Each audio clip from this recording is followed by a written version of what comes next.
We're having a look today at the Shadow Tahbilk 1860 Vines Shiraz, and we're looking at 1998. Now, one of the things about 98 is commonly acknowledged to be a fantastic year for Australian wine right across the board. You really couldn't go wrong that year. But what I'm starting to become a bit worried about is some of those 98s are just getting a little bit soft. They really are getting to that point where they're not as good as they have been. So it's probably a really good time to have a look at this one in particular. I mean, Tahbilk is interesting. It claims to have the oldest vines. There's a few people who claim that in Australia, but 1860 is about as old as I've ever come across in terms of vines in Australia. Obviously cool climate, Victoria, so you're talking about a far more structured and elegant kind of wine as compared to the South Australian, bigger, brutier kind of Shirazes. First up on this wine, you're not really going to be able to pick it up much, Alex, I don't know if you can grab it, but the condition of the cork is fantastic. And you'll notice that in this particular instance, the wine has just started to seep to the top of the bottle, which means it's been well cellared. Well, it's an indication of good cellaring. There was a little bit of actual dust and almost like a fuzz on top of the bottle, top of the cork, which really is of no real consideration. Many people say that sniffing the cork means nothing, but I quite like it anyway. And it's giving a beautiful, lush, brown, warm, spicy smell to it, which is not indicating any kind of problem.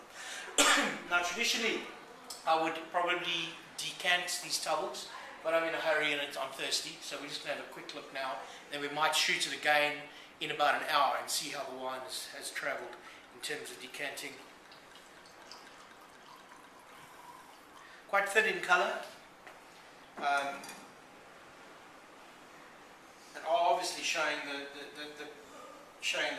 the issue of age now.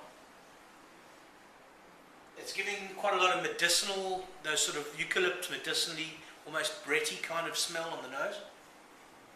But that could blow off. This is the first sniff, and it is disappearing largely. There's still a little bit of that left, but not a hell of a lot. Kind of red fruits as opposed to dark fruits, a lighter red fruit kind of nose, but not a particularly sexy nose.